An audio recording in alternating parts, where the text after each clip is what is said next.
Yeah, it's going. How many of you guys have been to a concert?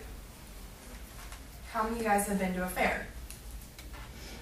As you can see, most of you have been to one or the other, and in most cases both. But have any of you ever thought about what goes into planning such an event? Today I'm going to tell you about the Fair St. Louis Foundation, an organization that spends all year planning for just a few weekends of events during the month of July. For the past 2 summers, I've interned for Fair St. Louis, and that's an organization that I would love to work for when I graduate from Missouri State. While concerts and fairs are just a whole lot of fun for those who attend, there's a lot of work that goes into planning and executing such an event. Today I'm going to give you a brief history of the Fair St. Louis Foundation, a behind-the-scenes look at what goes into planning such an event, and a little bit about what you can expect to see at the fair. Let's begin by looking at a history of how Fair St. Louis came to be. According to the Fair St. Louis website, the foundation came into existence in 1981. Before then, it was known as the Vail Profit Fair Foundation.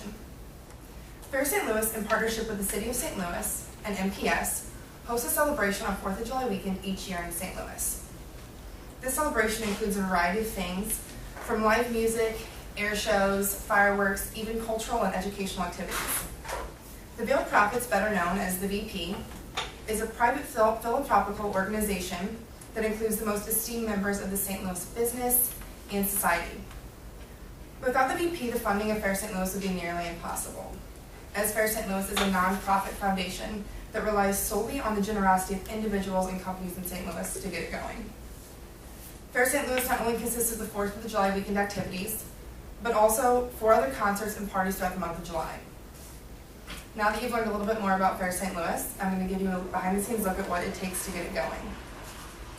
While the fair is only a few weekends out of the year, Fair St. Louis has 2 full-time employees, and then normally hires on 2 to 3 interns per summer. Julie Donnelly is the event marketing manager and has been for 4.5 years now. Fair St. Louis relies on sponsors from the community to pay for the performances, the vendors, the grounds, pretty much everything. And according to Julie Donnelly, Fair St. Louis had about $2.2 million in sponsorship this year alone. Now that may sound like a lot, but trust me when I say that every single penny is used. During the summer months, Julie and Nicole, which are the 2 full-time employees, and then the interns, average about 60 hours of work a week, even staying downtown in a hotel for an entire week to make sure that before, during, and after the fair runs smoothly.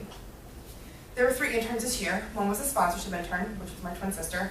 One was the volunteer coordinating intern, which ended up being me, and then a public relations intern. Well, there was so much going on, and it could get pretty hectic. You can ask almost any employee, and they will say that they love their job at Fair St. Louis. Now that you have a little idea of what it takes to get Fair St. Louis up and running, let me give you a look at what you can expect to see. While I could go back and tell you about how Elton John, the Beach Boys, OAR, and so many more have graced the stage at Fair St. Louis, I'm going to give you a little more of a look at what happened this past summer at the fair. Fair St. Louis is held on the grounds of the St. Louis Arch, and this year was on July 4th, 6th, and 7th. Performances included Heart, Dierks Bentley, and Third Eye Blind. There were 3 stages of the fair.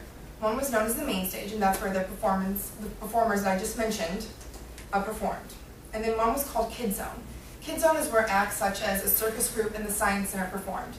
Along with that, in Kid Zone, there were tents with like arcade games, face painting, a rock climbing wall, and then across the way there was Culture Stage, and that's where performances that taught you about the world around you were performed, such as belly dancers and folk bands. Then you went down the arch steps to Lenore K. Sullivan Boulevard, and that is where a diving dog team and pool from Purina was put. And then to round out the event, there were vendors with all types of food throughout the entire park, and to end each night, there was a fireworks show that was shot off a barge in the Mississippi River. Besides for the 4th of July weekend activities on the arch grounds, there was 4 other concerts that were performed a few blocks up at Soldier Memorial. This year, the concerts included Neon Trees, Michael Franti and Spearhead, The Offspring, and lastly Nelly to end the summer with a bang. As you can see, this year's Fair St. Louis was packed full with a little bit of everything. Anybody could find something that they loved.